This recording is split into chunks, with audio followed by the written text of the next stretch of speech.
David Foster Wallace on 9/11 as seen from the Midwest. Location: Bloomington, Illinois. Dates: 11th to 13th of September 2001. Subject: obvious. Caveat: written very fast and in what probably qualifies as shock. Synecdoche: in true Midwest fashion, Bloomingtonians aren't unfriendly, but do tend to be reserved. A stranger will smile warmly at you, but there normally won't be any of that strangerly chit-chat in waiting areas or checkout lines. But now there's something to talk about that outweighs all reserve, like we were somehow all standing right there and just saw the same traffic accident. E.g., overheard at the checkout line at Burwell's, which is sort of the Neiman Marcus of gas station / convenience store plazas, centrally located athwart both one-way main drags, and with the best tobacco prices in town, it's a municipal treasure. Between a lady in an Osco cashier's smock and a man in a dungaree jacket, cut off at the shoulders to make sort of a homemade vest. With my boys, they thought it was all some movie like that Independence Day, till then, after a while, they started to notice it was the same movie on all the channels. The lady didn't say how old her boys were. Wednesday. Everybody has flags out. Homes, businesses. It's odd. You never see anybody putting out a flag, but by Wednesday morning, there they all are. Big flags, small flags, regular size flags. A lot of homeowners here have those special angled flag holders by their front door, the kind whose brace takes 4 Phillips screws, and thousands of those little handheld flags on a stick you normally see at parades. Some yards have dozens all over, as if they'd somehow sprouted overnight. Rural road people attach the little flags to their mailboxes out by the street. Some cars have them wedged in their grill or duct taped to the antenna. Some upscale people have actual poles. Their flags are at half-mast. More than a few large homes around Franklin Park or out on the east side even have enormous multi-story flags hanging Gunfalon style down over their facades. It's a total mystery where people get flags this big or how they got them up there. My own neighbor, a retired CPA and vet whose home and lawn care are nothing short of phenomenal, has a regulation-sized anodized flagpole secured in 18 inches of reinforced cement that none of the other neighbors like very much because they think it draws lightning. He says there's a particular etiquette to having your flag at half-mast. You're supposed to first run it all the way up to the top and then bring it halfway down. Otherwise, it's an insult or something. His flag is straight and popping smartly in the wind. It's far and away the biggest flag on our street. You can also hear the wind in the cornfields just south. It sounds the way light surf sounds when you're 2 dunes back from it. Mr. N's flag's halyard has metal elements that clink loudly against the pole when it's windy, which is something else that other neighbors don't care for. His driveway and mine are almost side by side, and he's out here on a stepladder polishing his pole with some kind of ointment and a chamois cloth, I shit you not. And in fairness, it's true that his metal pole does shine like God's own wrath. Hell of a nice flag and display apparatus, Mr. N. Ought to be, cost enough. Seen all the other flags out everywhere this morning? This gets him to look down and smile, if a bit grimly. Something, isn't it? Mr. N is not what you'd call the friendliest next-door neighbor. I really only knew him because his church and mine are in the same softball league, for which he serves with immense precision as his team's statistician. We are not close. He's nevertheless the first one I ask. Say, Mr. N, suppose somebody like a foreign person or TV reporter were to come by and ask you to say what the purpose of all these flags everywhere after the horror and everything yesterday was, exactly, what do you think you'd say? Why, after a brief interval of giving me the same sort of look he usually gives my lawn, to show our support and empathy in terms of what's going on, as Americans, plus selected in other responses from various times during the day's flag and magic marker hunts when circumstances allowed the question to be asked without one seeming like a smartass or a loon. To show we're Americans and not going to bow down to anybody. The flag is a pseudo-archetype, a reflexive semyon designed to preempt and negate the critical function. Grad student. For pride. What they do is symbolize unity, and that we're all together behind the victims in this war, that they fucked with the wrong people this time. The point being that on Wednesday here, there's a weird accretive pressure to have a flag out. If the purpose of a flag is to make a statement, it seems at a certain point of density of flags, you're making more of a statement if you don't have one out. It's not totally clear what statement this would be. What if you just don't happen to have a flag? Where has everybody gotten these flags, especially the little ones that you can put on your mailbox? Are they all from July 4th and people just save them, like Christmas ornaments? How do they know to do this? Even a sort of half-collapsed house down the street that everybody thought was unoccupied has a flag in the ground by the driveway. The yellow pages have nothing under flag. There's actual interior tension. Nobody walks by or stops their car and says, "Hey, your house doesn't have a flag." But it gets easier and easier to imagine people thinking it. None of the grocery stores in town turn out to stock any flags.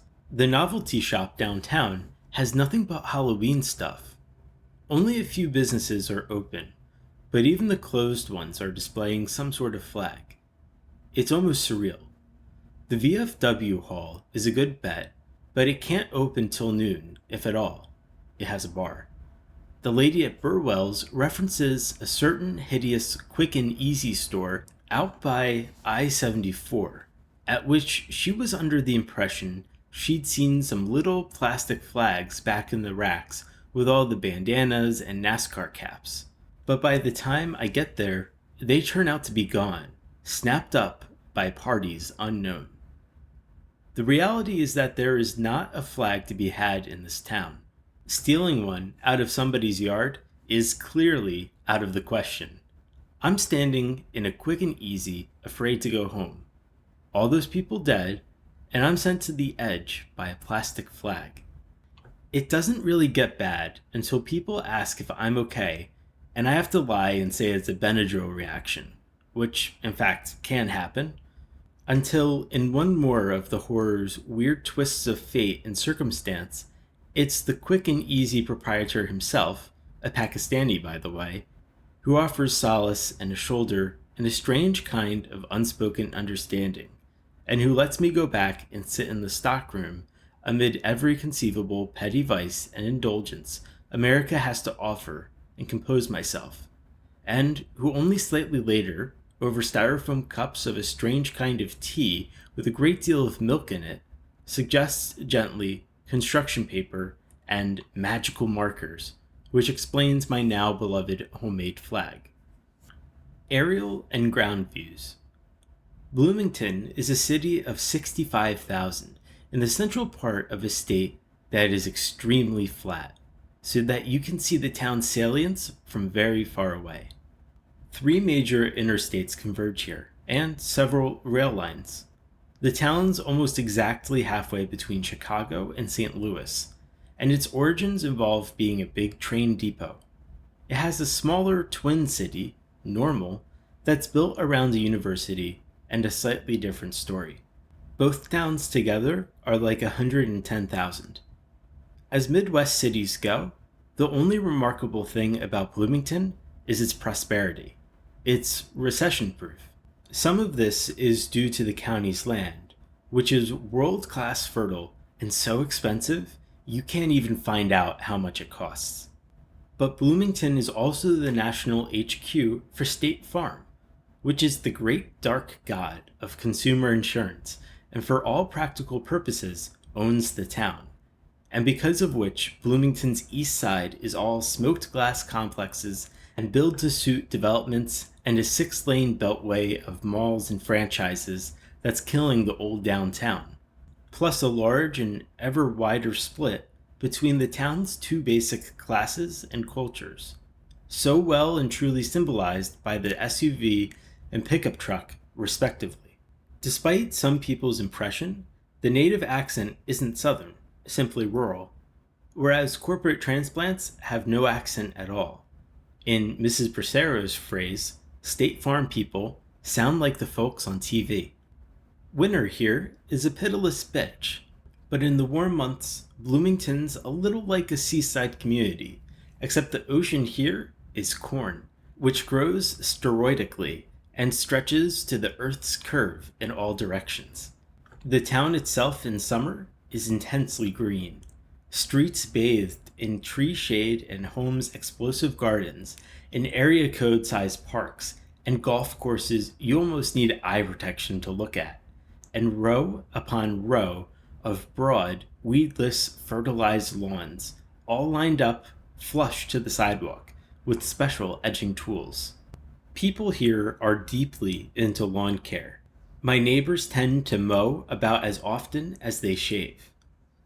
To be honest, it can be a little creepy, especially in high summer when nobody's out and all that green just sits there in the heat and seethes.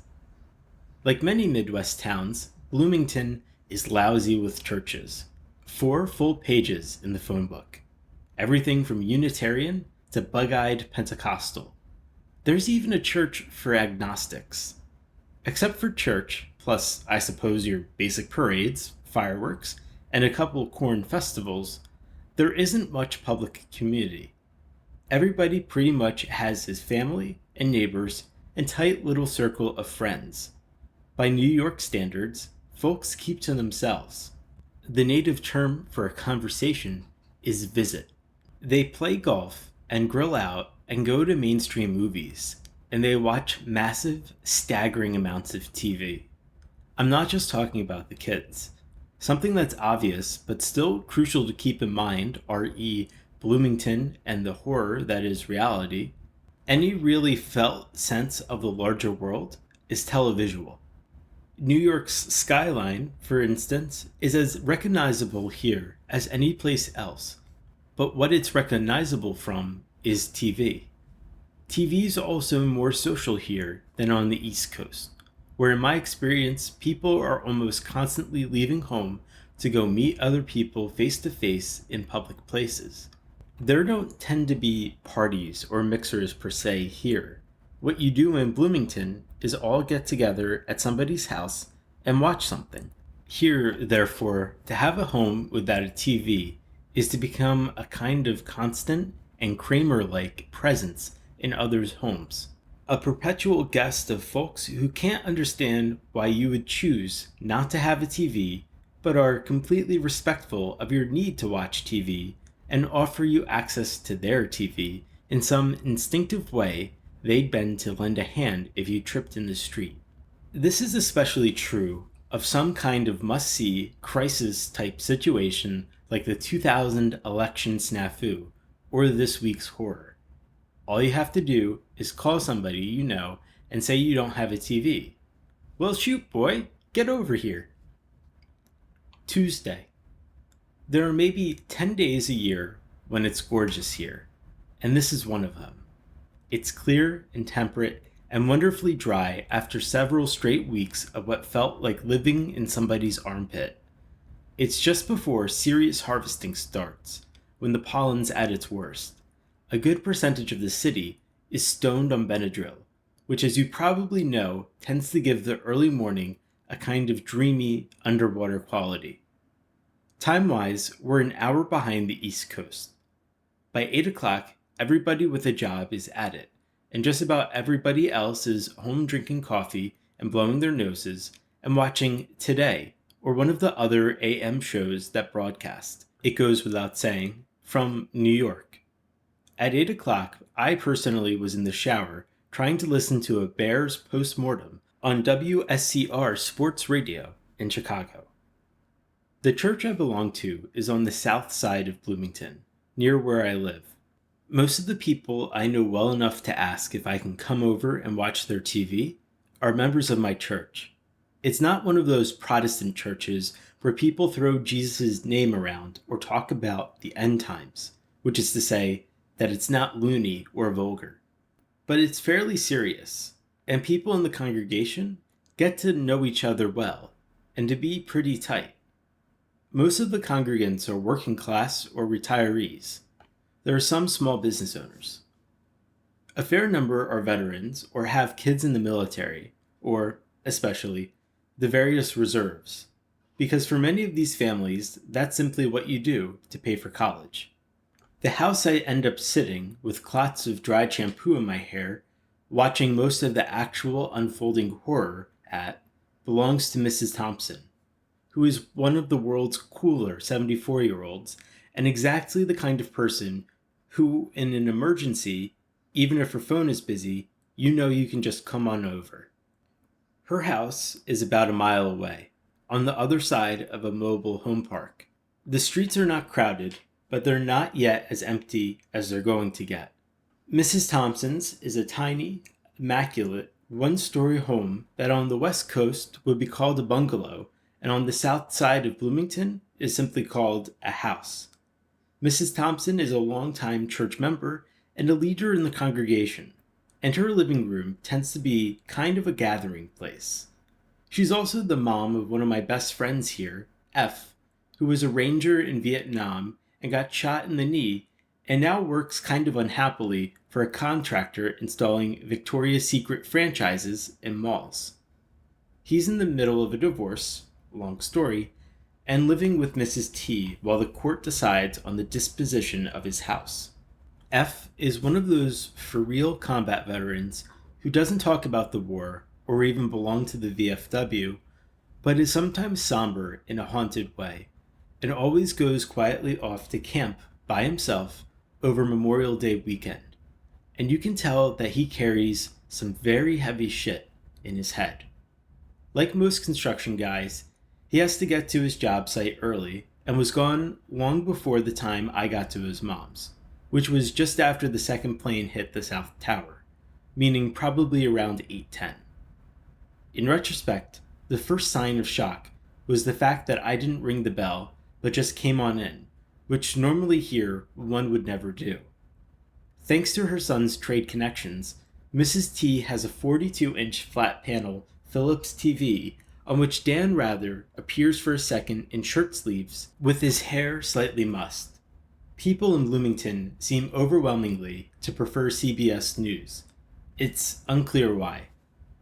Several other ladies from church are already over here, but I don't know if I exchanged greetings with anyone because I remember when I came in, everybody was staring in transfixed horror at one of the very few videos CBS never reran, which was a distant wide-angle shot of the North Tower and its top floor's exposed steel lattice in flames, and of tiny dots detaching from the building and moving through smoke down the screen, which then that jerky tightening of the shot revealed to be actual people in coats and ties and skirts with their shoes falling off as they fell, some hanging onto ledges or girders and then just letting go, upside down or writhing as they fell, and one couple almost seemingly unverifiable to be hugging each other as they fell, all those stories, and shrank back to dots as the camera all of a sudden pulled back to the long view.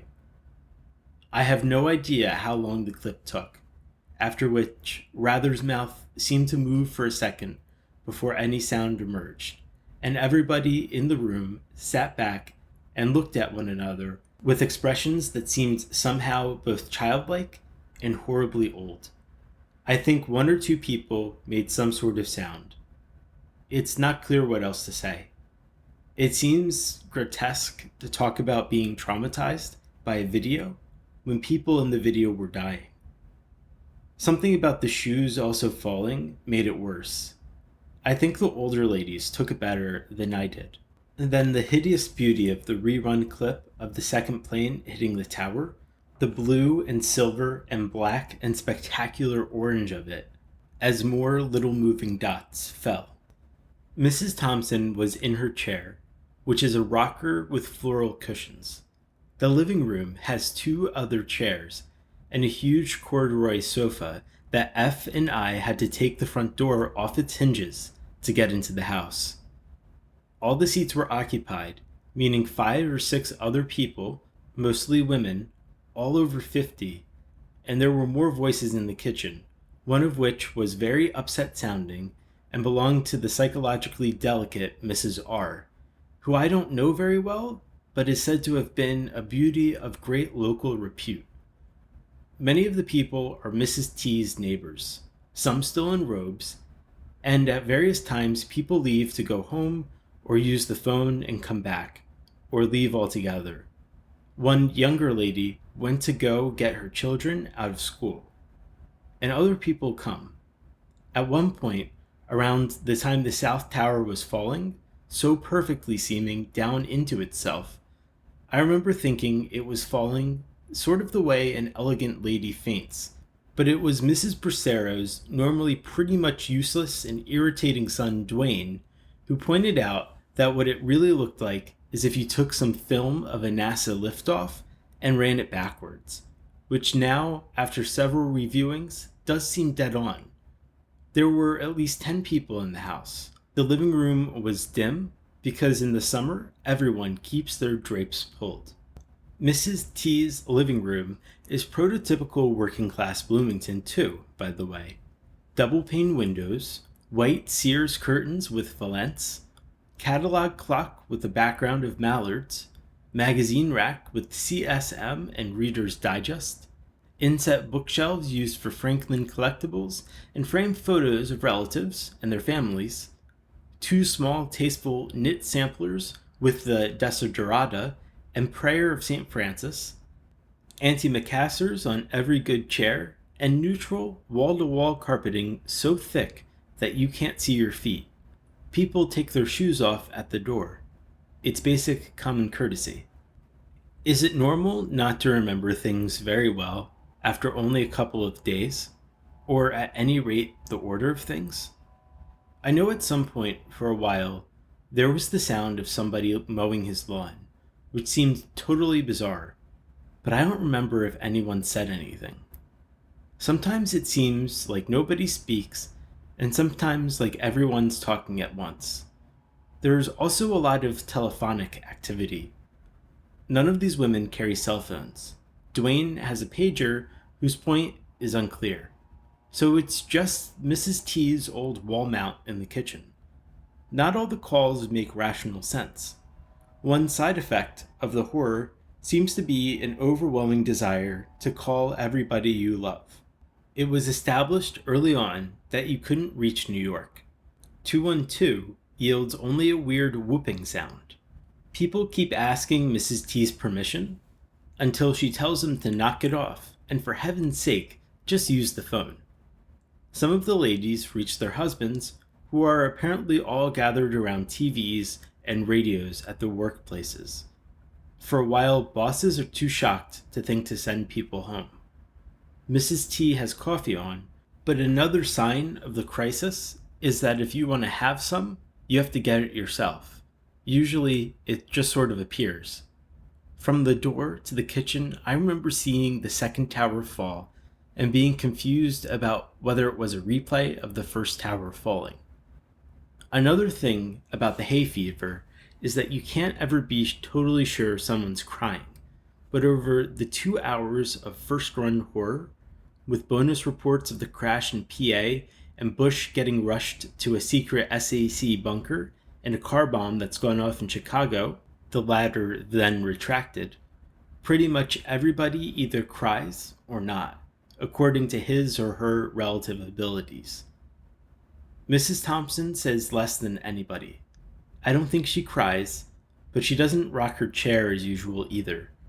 Her first husband's death was apparently sudden and grisly, and I know at times during the war, F would be in the field and she wouldn't hear from him for weeks at a time, and had no idea whether he was even alive. Dwayne Bracero's main contribution is to keep iterating how much like a movie it is. Dwayne, who's at least 25 but still lives at home while supposedly studying to be an arc welder, is one of those people who always wears camouflage t-shirts and paratrooper boots, but would never actually dream of enlisting. As, to be fair, neither would I. He has also kept his hat on in Mrs. Thompson's house. It always seems to be important to have at least one person to hate. It turns out the cause of poor old tendony Mrs. R's meltdown in the kitchen is that she has a grandniece or something who's doing some kind of internship at Time Incorporated in the Time Life Building, or whatever it's called, about which Mrs. R and whoever she managed to call know only that it's a vertiginously tall skyscraper someplace in New York, and she's out of her mind with worry. And two other ladies have been out here the whole time, holding both her hands and trying to decide whether they should call a doctor. Mrs. R has kind of a history. But I end up doing pretty much the only good I do all day by explaining to Mrs. R where Midtown is.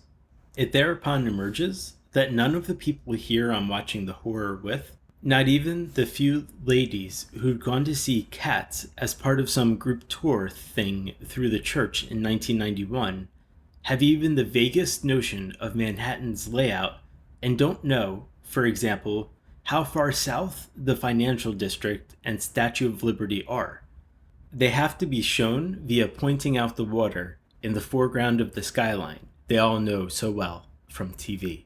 This is the beginning of the vague but progressive feeling of alienation from these good people that builds throughout the part of the horror when people flee rubble and dust. These ladies are not stupid or ignorant. Mrs. Thompson can read both Latin and Spanish, and Miss Voigtlander is a certified speech therapist who once explained to me that the strange gulping sound that makes Tom Brocklaw so distracting to listen to is an actual speech impediment called glottal 1. It was one of the ladies in the kitchen with Mrs. R who'd pointed out that that week was the anniversary of the Camp David Accords, which was news to me. What the Bloomington ladies are, or start to seem, is innocent. There is what would strike many Americans as a bizarre absence of cynicism in the room. It doesn't once occur to anyone here to remark on how it's maybe a little odd that all three network anchors are in shirt sleeves, or to consider that it's possible that Rather's hair being mussed is not 100% accidental, or that the relentless rerunning of spectacular footage might not just be in case some viewers were only now tuning in and hadn't seen it yet. No one else seems to notice Bush's weird little lightless eyes seem to get closer and closer together throughout his taped statement, nor that some of his lines sound almost plagiaristically identical to statements made by Bruce Willis, as a right-wing wacko recall, in The Siege a couple years back, nor that at least some of the shock of the last 2 hours has been how closely various shots and scenes have mirrored the plots of everything from Die Hard 1 through 3 and Air Force One to Tom Clancy's Debt of Honor. Nobody's edgy or sophisticated enough to lodge the sick and obvious POMO complaint. We've seen this before. Instead, what they do is all sit together and feel really bad and pray. Nobody does anything as nauseous as to try to make everybody all pray together aloud or anything, but you can tell what they're doing. Make no mistake, this is mostly a good thing.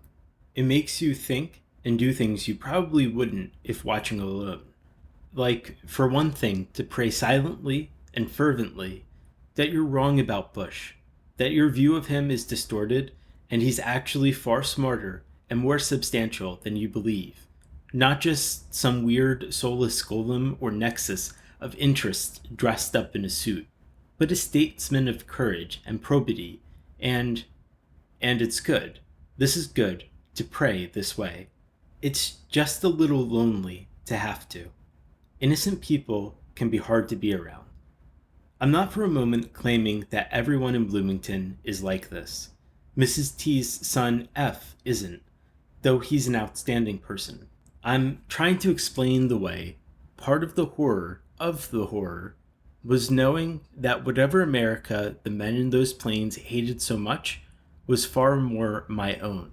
Mine and F's and poor old loathsome Dwayne's than these ladies.